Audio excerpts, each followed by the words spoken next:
I'm Congressman Ed Markey from the state of Massachusetts. I'm the chairman of the Subcommittee on Telecommunications and the Internet, and today Chad Hurley made his historic debut before the United States Congress. Chad, thank you for testifying before Congress today.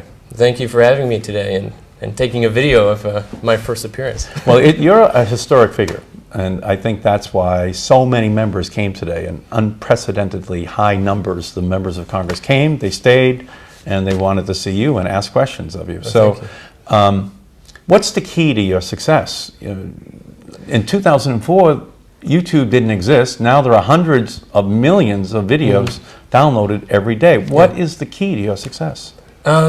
Keeping things simple. We were looking at our own personal frustrations with video online, that it wasn't easy to deal with. And we had digital cameras, we had cell phones, we had videos that we were taking and no place to put them. So we wanted to create a service that we could use, that our friends could use, and we've been really fortunate that a lot of other people have the same need.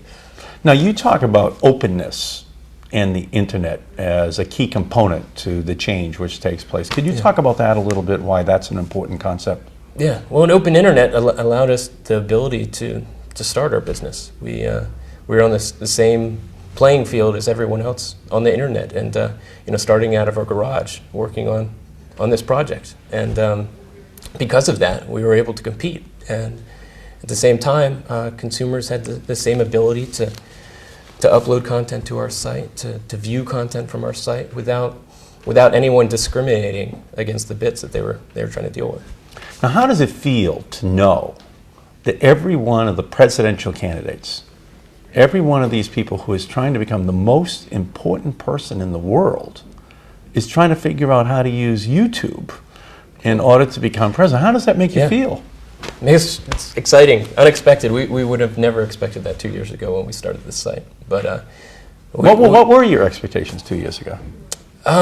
Just that we felt like we were helping people deal with video, and that if we could solve our own problems, that we'd be doing something good for the world, and that now we've become a platform where everyone has the ability to broadcast their message. Their voices can be heard, and that includes individuals, that includes politicians, to reach voters and have a message reach them directly. Yeah.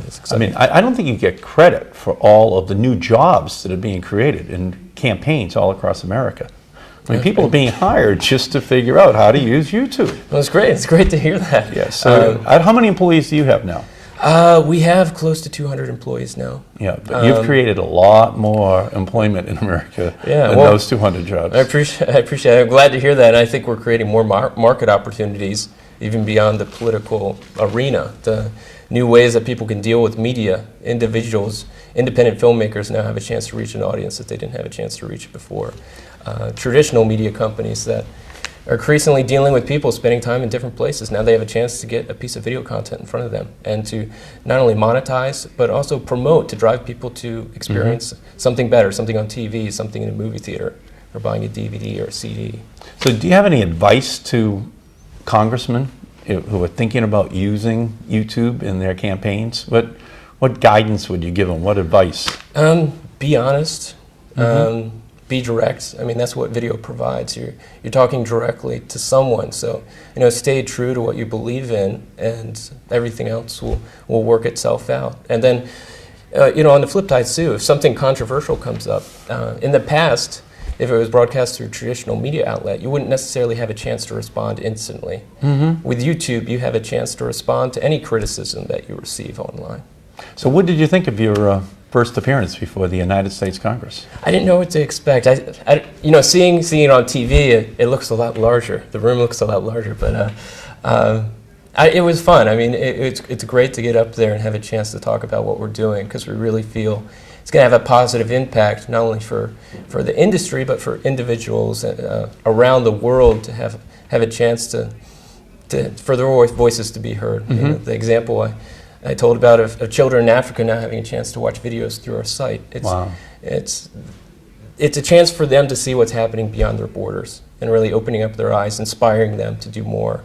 And we're also excited about the fact now cultures have a chance to see themselves directly, to understand. We feel it'll promote understanding between cultures and potentially reduce conflicts and promote global understanding. Well, what you have done is truly revolutionary. It is changing the whole landscape of video in the world, and it is from the living room of Americans to the villages of Africa, and that is something that very few people who have ever lived in the history of the planet can ever say about something that they have invented. Yeah. Well, we feel really fortunate, kind of in the right place at the right time, being able to early on focus on some of the things that we felt would make a difference, making it easier for people to get videos into the system. Mm-hmm. We'd reformat those videos into Flash so they'd play back easily for everyone, no matter what type of media player that they had on their video on their computer. And giving them tools to leave comments and to rate and to the ability to take these videos and put them on their personal websites or blogs. And people didn't have a video solution before, and we're just happy to provide one. Well, after just a little bit more than 2 years, you've already revolutionized the entire world of video, and it's almost impossible to comprehend what the next 5 years or 10 years might hold. What do you think the world might look like in 2017? Do you have any vision whatsoever I think it's going to be a spectrum of choices. There's a lot of people kind of pushing for the one thing that they believe in, like HD. Everyone's going to watch HD programming on their TV or in the movie theater. I don't think it's about that. I think it's about choice. It's about YouTube videos on our site. It's about people having the ability to sit behind their TV or in the movie theaters and also viewing content on DVDs. It just like in traditional media, in the physical world where you have newspapers and magazines and books to blogs, there's not just one way that people are going to experience information. There's going to be many, and I think we're just providing one.